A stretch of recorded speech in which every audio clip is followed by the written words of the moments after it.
Hey guys, welcome back to the video. Today I'm going to be showing you guys the flick switch change here on FSM.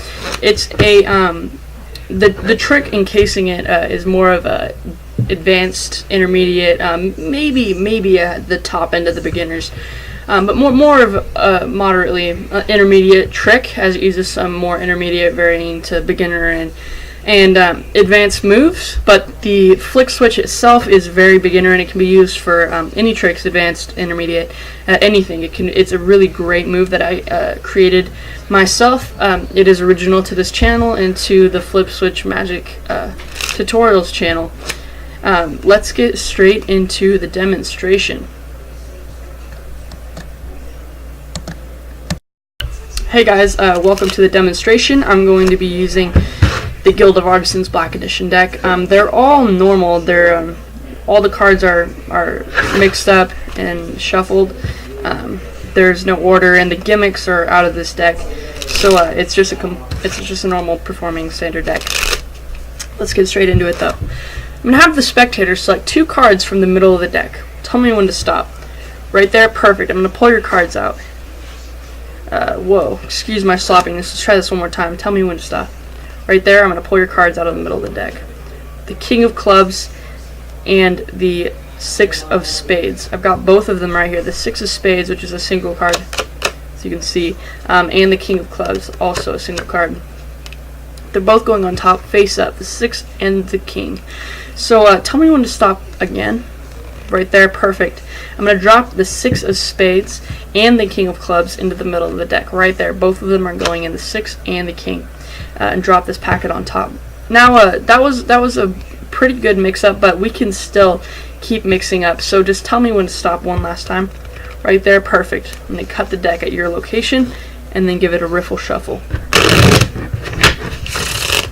Why don't you tell me when to stop again? Right here. Awesome. Once more. Okay. And the last time, it just kind of does it by itself. And I'm going to mix these up as well. Now your card's really been lost, but just to make sure, I'm going to take the top 2 cards, which could be your cards, and clear them from the deck. As well, showing you that the top card is now the 10 of Clubs instead of your 2 cards, the King and the 6. So all these cards are normal, they're randomized, there's no order, and let's just hold up. Let's just give it one more cut, just to make sure, okay? Your card's lost in the deck. I've convinced you that there's no way your card could be anywhere near an accessible point, because like we've thoroughly mixed up the deck. You've controlled 100% of the shuffling, but I'm gonna give it one cut just like this and take some part of the top. You can take it, just set this part right on top like that. Okay, awesome. One more time. Take this chunk, drop it like this. Very clean, square off the corners. So your card is really lost in the deck. Now the new top card actually at this moment is the 9 of Diamonds. You can see the 9 of Diamonds here. I'm going to take the 9 and I'm going to put it on the bottom of the deck, just like this. You can see the 8 of Clubs here. Pay attention to the 8 of Clubs. You see the 8 of Clubs? I'm going to take the 9 of Diamonds and put it at a gap above the 8 of Clubs, just like this, so that it's not even touching the deck. And just like that, there's the 6 of Spades, followed by the King of Clubs right here. That's the change, guys. I hope you enjoyed the demonstration. Let's get straight into the tutorial. Hey guys, today I'm going to be showing you the tutorial right now. I hope you enjoyed the trick, the demonstration. I know my slides were a tad bit sloppy, but my camera's been having trouble showing me my angles, so I hope that it looked okay. Let's get straight into how you can use it. Okay. So for the tutorial, I'm using a standard deck, 52 cards, just cups contrast with the other cards. But yeah, let's get right into it. So the spectator selects 2 cards from the center of the deck, and I stress the fact that I'm pulling both cards from the same location using a center double. So it looks like this. They tell me when to stop. I pull their card out. It doesn't matter where they tell me when to stop. Rotate it out. And then I pull their double. The double lift I've got here is actually 2 cards, the 3 and the 9. So I'm holding the double, and I bring it over and set it on top of the deck like this. You bring my thumb over so it's putting pressure against my middle and ring finger here behind, so it's kind of pinched in between these two in this little grip. And then I use my thumb to slide away while my middle and ring finger hold the 9 like this, so I can expose both cards. So I say, I've got your cards here, they only see the 3, I set it up, I've got the 3 of clubs and the 9 of diamonds. Once I show them I've got both and that they're single cards, I can even flip this one over, hold it like this, here's the 3 and the 9. It doesn't matter which order you put them back, but you're going to set them on the deck face up like this, okay? So their cards are face up on the deck, and you ask them to tell you when to stop again. Right here, okay. You really want to stress the fact that you're pulling both cards from the same, so that it's more, it doesn't look as tricky, and it's more straightforward. And you want to make sure that they feel like they're in control of the shuffling, and I'll get to that in a moment. So you drop their cards into the middle like this, counting them off, the 9 and the 3. Both cards actually going into the packet in your dealer's grip in the left hand. Then you drop in the packet on top like this. Also dropping it in on top of your pinky, which is going to get that pinky break. So it looks like this. Your other hands are kind of holding the cards but not too tightly, and your pinky is putting some pressure against this part of your thumb right here, and it's getting the part of your pinky like jammed on top of the cards, so that when you drop them on, it automatically catches it like that. And then I've got my break, and then when you're squaring up, you can transfer it to a thumb break behind here, just so that you can make it a little bit smaller with your pinky, so it's less noticeable from the front view. So you've got a break on their cards. You want them to tell you when to stop again, except you're going to be forcing their choice with the forced riffle shuffle. I've never seen this move on YouTube, but if you have a video of it, let me know. Put it in the comment section below, and I'll definitely check that out, because I'm pretty sure that this move is there's probably variations, but this move right here is original as well. So you're riffling with your thumb behind here, and you've got your break. And you're riffling with your thumb, and you ask them to tell you when to stop. Now, doesn't matter where they tell you to stop when you're riffling, you're always going to pull it off from the pinky break you had there, okay? So from this angle, there you've got your break. I'm exaggerating it for the camera, so it's easier to notice.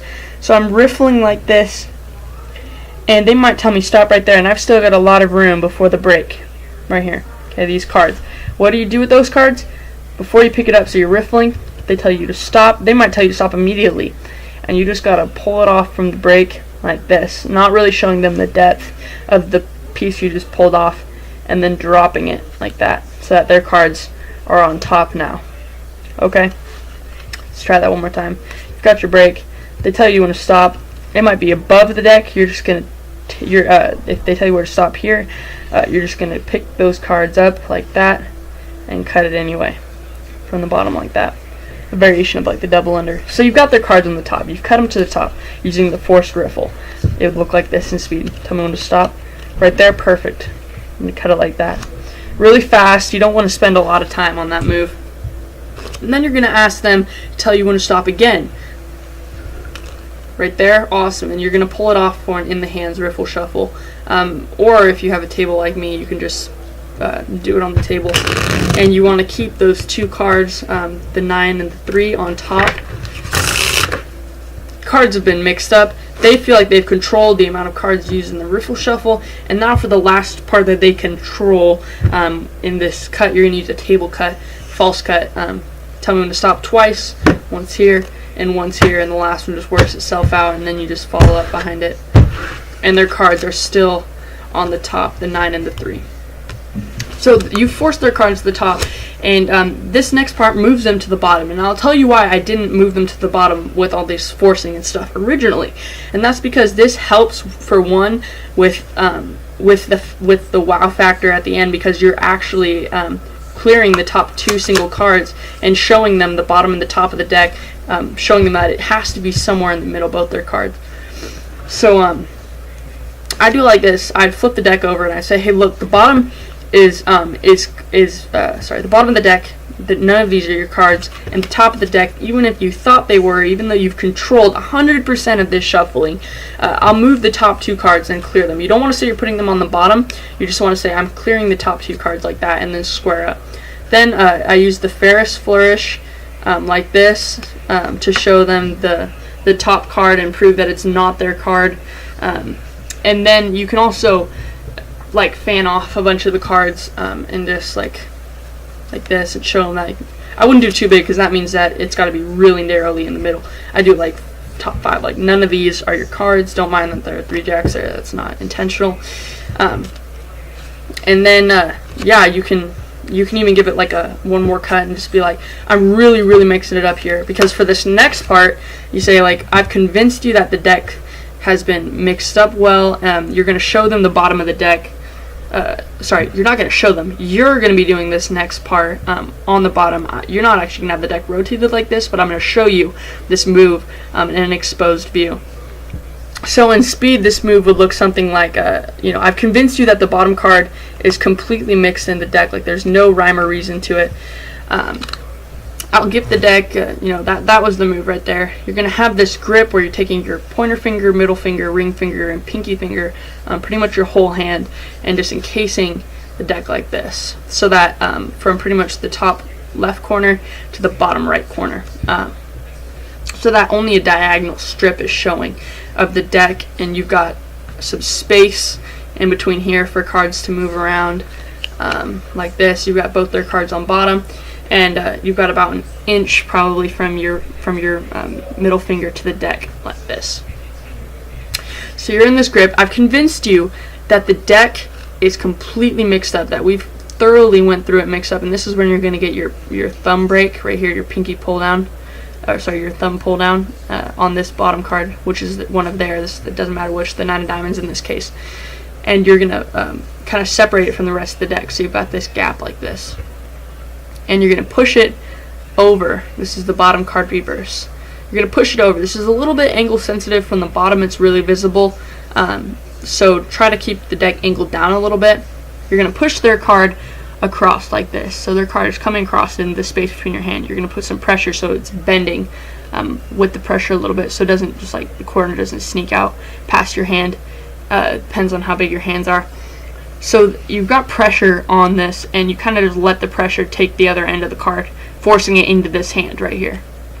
It's forced into my left hand, and it's curled underneath like this, so it looks like this from the top, and from the bottom it's like this. And you're pushing it into this hand so that you can turn the card over like this. You can move the deck sideways just for a brief second, where you can pull that card face up now on the bottom of the deck and square it up. And the way I talk through this, it's like, you know, I've shown you that the deck is really mixed up. There's the change, and then I'd say, now I'm going to show you the top card after I give it one final cut. And so you pull down, you get a pinky pull down on the bottom 2 cards, this little packet thing you got going on between their cards, the 3 and the 9, and they're facing each other. You get a break between those bottom 2 cards, so it looks like this. And you give it a cut, okay, swing cut off. And you're going to drop those 2 cards, the 9 and the 3, on top of the deck, so that the 9 and the 3 are on top of the packet in your left hand like that. And then you'll be like, I'll get a one final cut. You don't have to tell them this. You can actually do an underhand pass depending on how many people are there, but if it's a group, I like to just do this to keep it clean. You know, like, hey, I'm going to give it one more cut. And then you give it its final cut. The packet that you have on the bottom is now forced to the top, where you're going to do a triple lift. So you get your break, your flush break, right here on the triple lift, flip it over. Hey, here's the Jack of Clubs. This wasn't your card, but I'm going to take the Jack of Clubs, and as you're turning the Jack of Clubs over, you're going to count off one card. You're going to try to drop it like this. You're going to drop the Jack of Clubs onto the deck, and then pull it off like this. I'm going to take the Jack of Clubs, put it on the bottom. The Jack of Clubs is here. You've got your packet now, your 9 and your 3. You're going to bring it over to the bottom of the deck. So you can see that the 5 of clubs is here. This is what I'd be saying to the spectator. And I'm going to set the Jack of Clubs on top of this. You want to set it down, your 9 and your 3 packet, right underneath the pip. This little clubs here, that's the pip. You're going to set it right underneath that. And then you're going to pick up the Jack of Clubs. You're actually going to pick up the top card, the 3 in this case, above the 9. You're going to leave the 9 on the bottom and pick up the 3 and say, I'm going to put the Jack of Clubs, not even letting it touch the deck, put a little space in between them. So now you've got a space. You want to really make sure that your angles are good on this, because if you show at all that there's a card underneath, it would ruin this effect. The better you get at this trick, the smaller the gap can be, but right now I'm using a big gap for camera angle. There's a big gap right there between the 2 cards. And so then you're going to have it in dealer's grip like this. And you've got your cards set up on top of the deck. And then you're going to have your pointer finger just kind of out like this. You can see that it's not really making contact with the bottom of the deck. It's just out, so that it's visible over this. And then you're going to take your pointer finger and align it on the bottom card, only putting a small amount of pressure just so you have some contact on the card underneath the 3. Okay, it's just barely putting pressure on it, just enough to have contact. And then you can snap, and your pointer finger is going to push that card from underneath like this. It's going to go, you have your card set up, you're going to push that card really fast. A snap helps distract it, so that because it is all very visual, it helps cover it up if you're still practicing, but you can do it like that, and the 9 shows up all the way at the bottom, and then you can flip over the 3.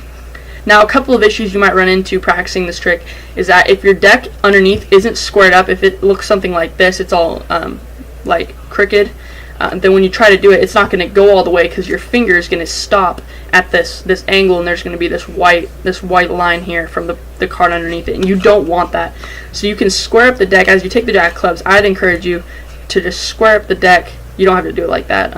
Just square up the deck as much as possible. Set it up, and then when you change it, you can just either do a Ferris Flourish to show off that you have brought both the 9 and the 3 to the bottom. And if you want to end even cleaner than that, you can wrist kill, bring it over, do like a Madison Charnay cut, so like a one-handed cut, just to put the 5 somewhere in the middle, and you can be like, hey, and look, the 5 is actually in the middle of the deck. It's disappeared from the bottom, and that would be the trick. So that's the change, guys. I really appreciate if you watched this far, you've gotten to the trick. Go ahead and let me know in the comment section what I can improve, ideas for future content for the next video. Check out all of the other videos for this trick, for all the different parts, and go ahead and leave me a thumbs up and subscribe if you like the video. Anyway, guys, that's all for FSM. Thank you for watching.